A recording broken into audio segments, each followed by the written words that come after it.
for granting the understanding, patience, commitment, and support you have shown throughout the implementation of this government's policies and programs. The success of our government's policies and programs hinges on the willingness of workers at the backbone of our workforce to embrace them wholeheartedly. I appeal to you to continue using the power of the labor movement for the greater good of our nation.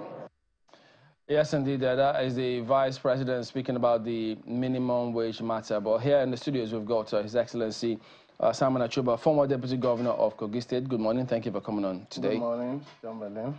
Governors have disagreed with the federal government on that announcement, on wherever they announced at the time. Even though they say, look, yes, discussions are ongoing, but we get the indication from them that whatever NLC is asking for, say 615,000 naira, they don't think that can happen. So that leads to the questions concerning, look, so what is it then? It gets, I mean, they give the impression that governors ordinarily wouldn't just want to pay any price they think federal government may announce something, but other states, we don't have money to pay some of these things. So having followed the conversation for a while, what do you think of both stance from the federal government, Labour, even that of NLC? Thank you very much. The duty of a governor, primary duty, is to secure the people and the property. There's protection of life and properties. When, as a governor, you refuse to pay salaries, you are igniting insecurity. That's what it means.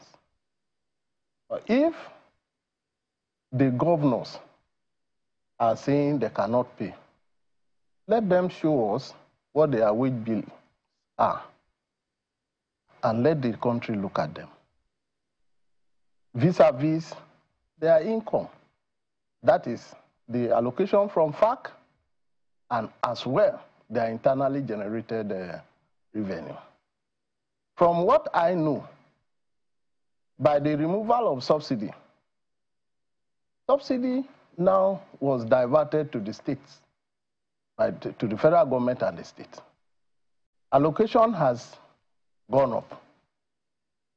No agreement has been reached as to what actually is the sum to be paid to the minimum wage that is supposed to be paid. No, it has not been agreed.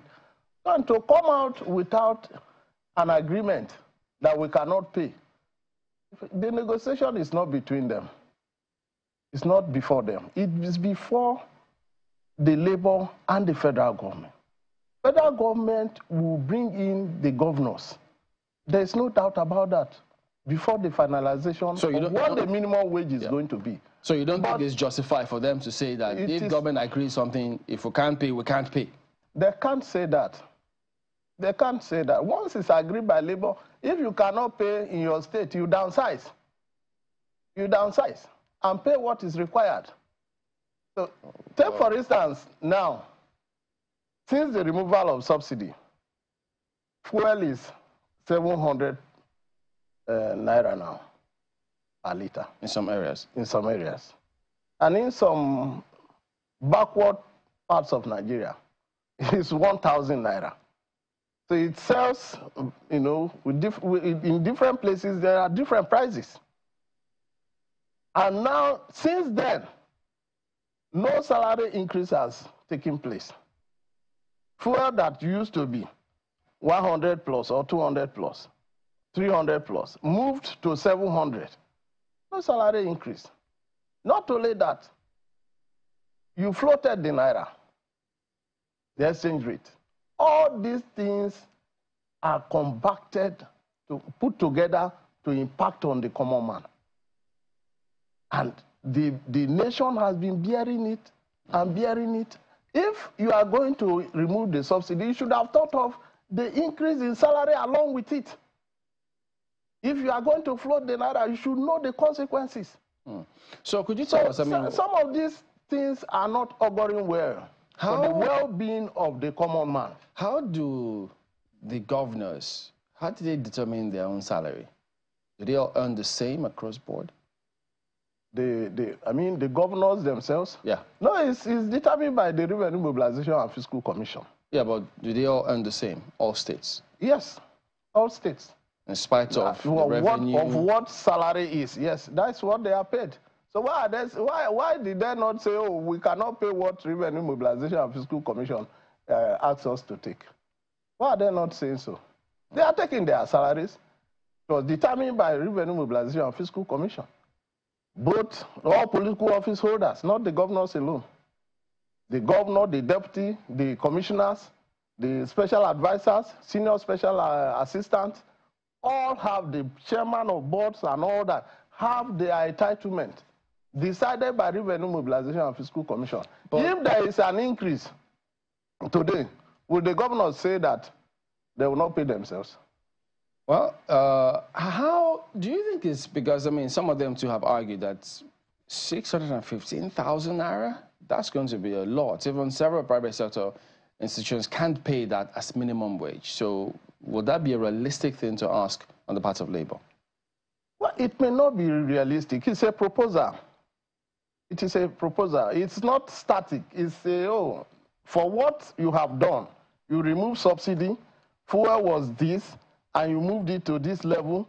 If we have to cope with the inflation that is in place now, this is the amount that is required. That's what Labour is saying. It is left for federal government to say, yes, we can understand your plight, but look at this, look at this, look at this. If we pay all this, there will be nothing left to patch the road when it is bad.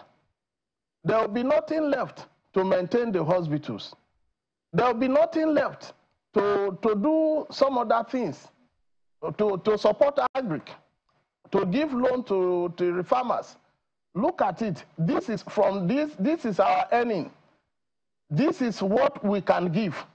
Look at what is available as our inflow to Nigeria. We open the books.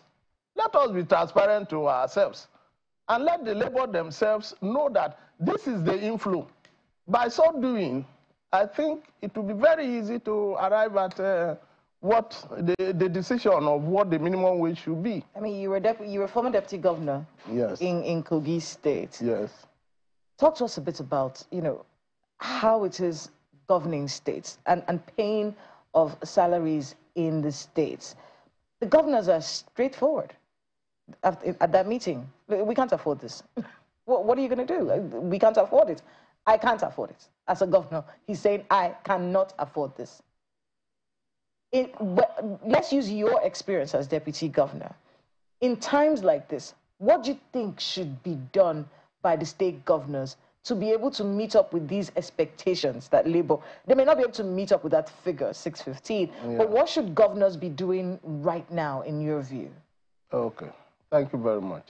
You see, when the allocation to the state increased, no governor said, I can't take this money, it's too much.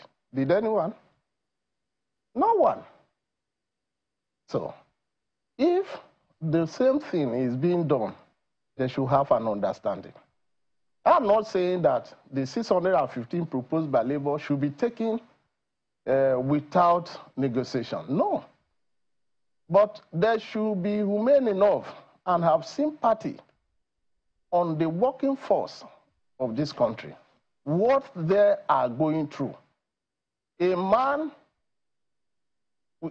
married with 4 children, today that's 6 persons in a family, to feed them in a month, not to talk of other social needs of the family, is difficult.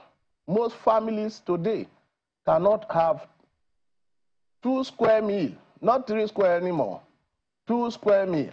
They can't afford it. And even those who can afford it, the standard of this food has fallen, because what you need to put to give you all the nutrients that is required in the food, you no longer can afford them. That is the situation we are.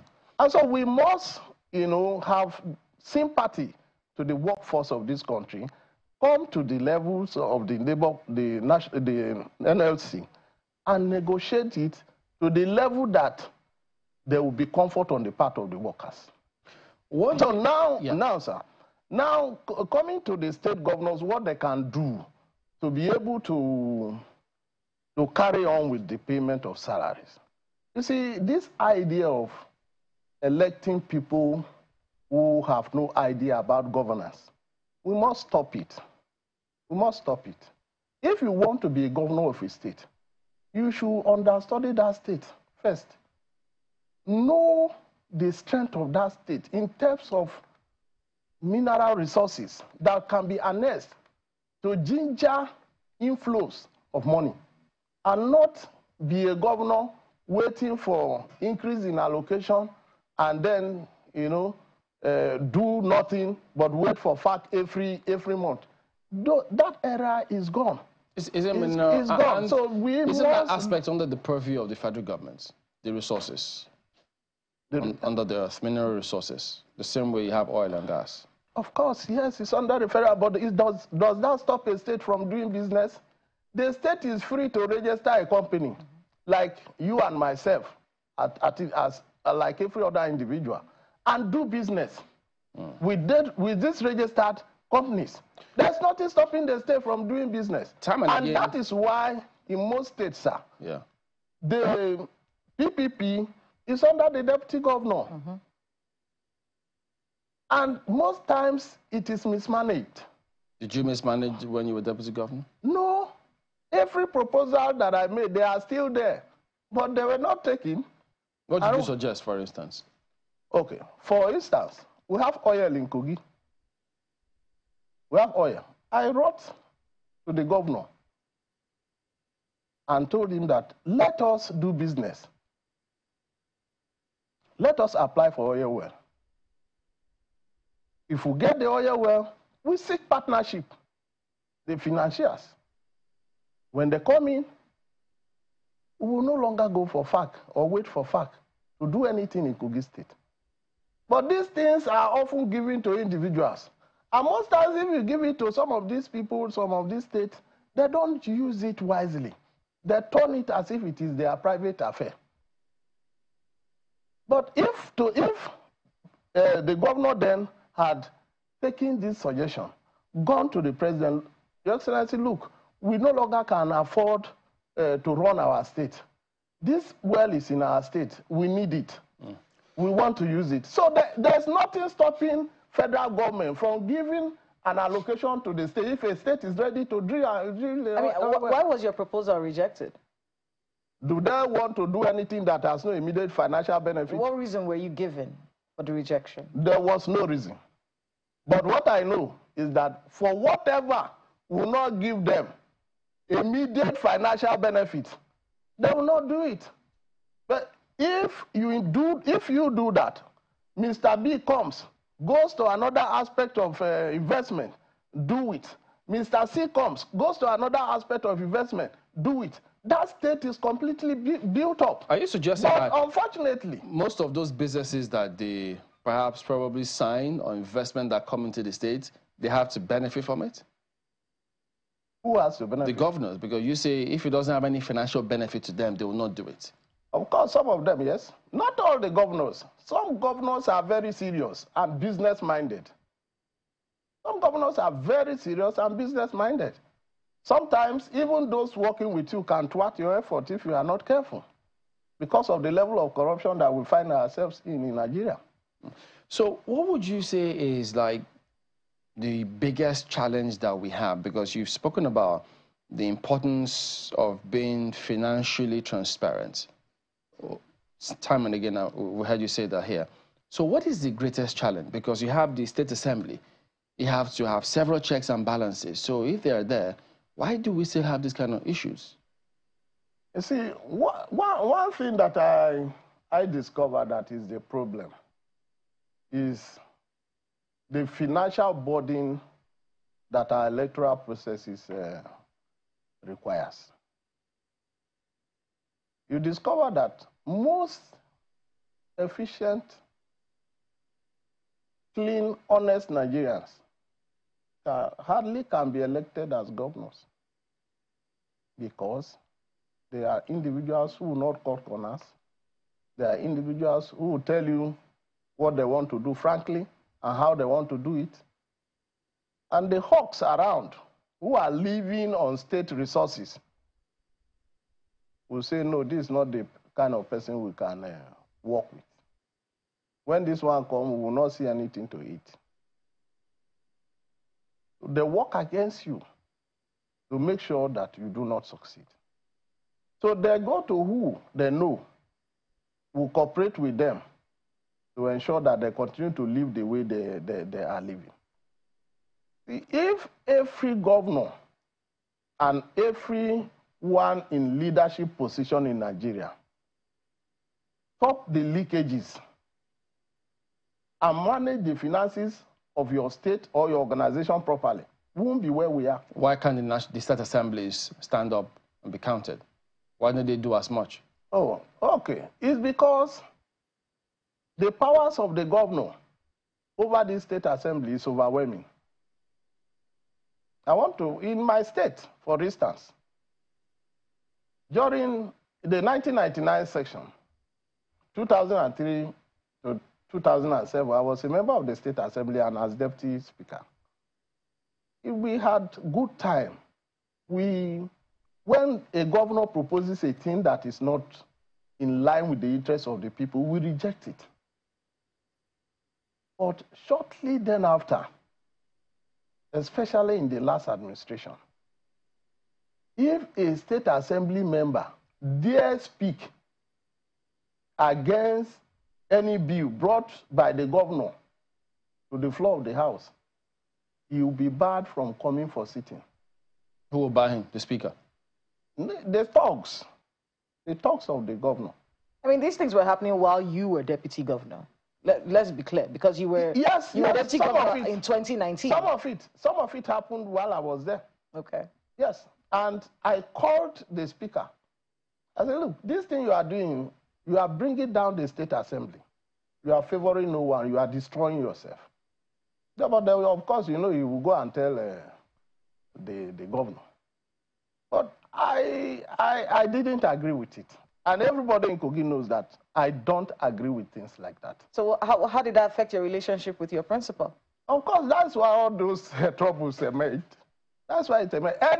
Any deputy governor that would dare face his principal to say, look, this thing is not correct, whether in love or out of whatever way you present it, it is seen as not cooperating. So you have to agree to anything the governor says? Yeah, so we are supposed to work as a team, putting your heads together to achieve the best for the state.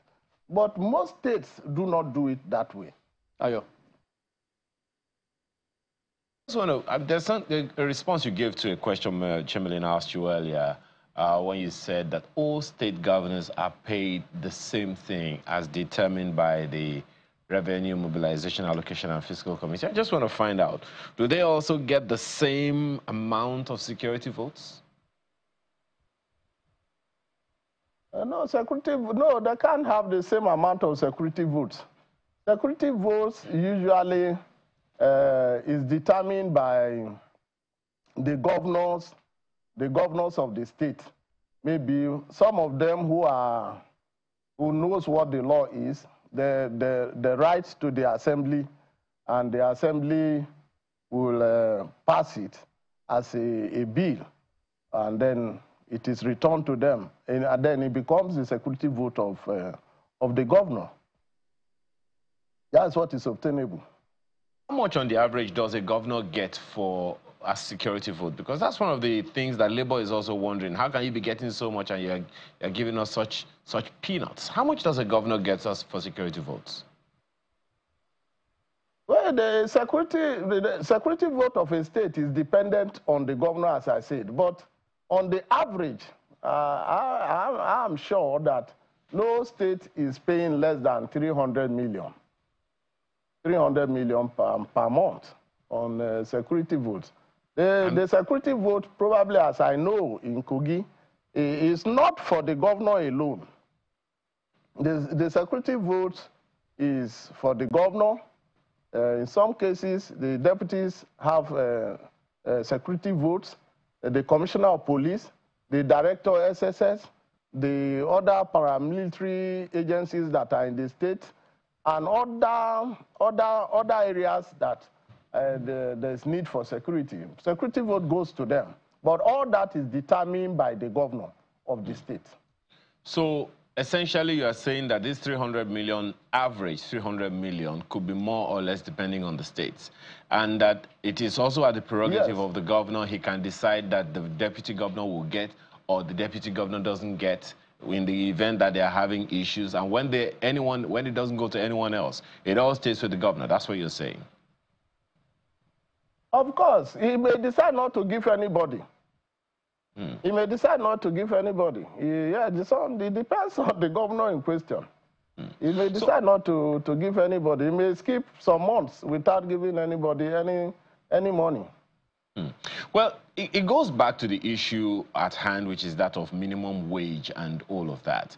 Now, if a governor, for instance, a state government says they can't afford a particular amount of money, and the labor force is aware of what each governor is getting as a security vote, where is the morality? What's the moral justification that anyone would say, okay, well, we agree with the governor that the state is broke, when they know what the governor is likely getting for security votes? Yes, you have answered yourself. The moral burden is on the governor. But do some of them have morality? Some of them don't. They don't have.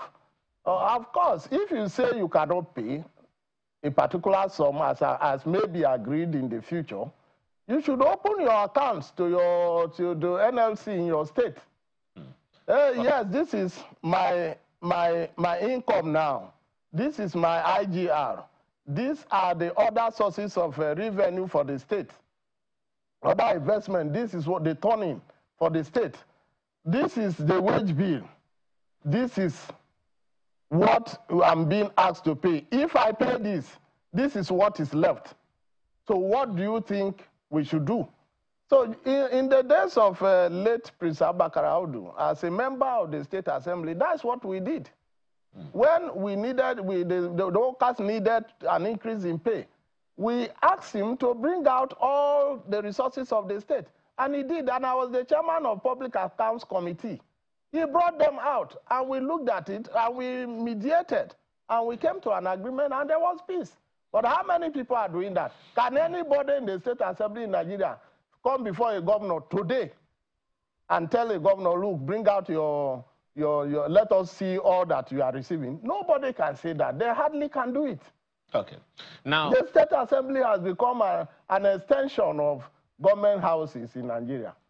From what you know, and that is why the advocacy for a parliamentary system is very high now. From what you know as a former deputy governor, what's the reasonable amount that you would recommend as a minimum wage? Labour is asking for more than 600 million, 600,000 naira per month as minimum wage, and a number of other states have already increased one way or the other. What would you say is a reasonable, sustainable minimum wage for states? For me, if anything, looking at what is available now, it can't be for any family to live a comfortable life now. You can't have less than 150,000 and live comfortably. It is difficult. Even for four persons, it will be very, very, very difficult. That is, for 4 persons, that is 50,000 you will spend on each person in a month.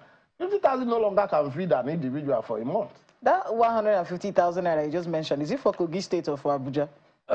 Well, I'm looking at the amount across board, everywhere. Because so 150,000, you think, will be reasonable for you to survive as a civil servant, at least? Even the transportation alone. Like now, if somebody is working in Channels here, and you are living in Kubwa, for you to get down here every day, you spend not less than 2,000. 2,000 is 5,000 naira. 5,000 naira. So if you have to come and go every day, 5,000 in 30 days, for 30, calculate it. Then you have to eat. You have dependents, your wife and your children. So these are the issues. And then so, you're band A. So, and you're on band A, electricity. The Naira level has changed. It has deteriorated. What you could buy before, you no longer can afford it. The cost of milk has changed. The cost of food in the market has changed drastically. Not just 100%, but over 400% increase. So if you are talking of a salary increase, it should be in that aggregate. All right. Well, having been former deputy governor, do you have any? I guess it's too early to ask now. It's still far ahead. I'm looking at the time. It's just staring at me. We have to go at this point. We do thank you very much indeed for coming. His Excellency Simon Achuba is the former deputy governor for Kogi State. Okay, so I'm not sure we have time for any feedback today, but we'll see what we can do tomorrow. Thank you all for watching. We'll see you next time. I'm Chamberlain, so goodbye. Have a great week ahead. I'm Kayla Megwa. Well, let me point out to you guys that someone on X actually highlighted that Allen and Okwebi junction, and he's talking about the energy of the state. Chamberlain, see what you're missing. And Kayla, well, I don't know. Am I Makinde? Have a wonderful rest of your day.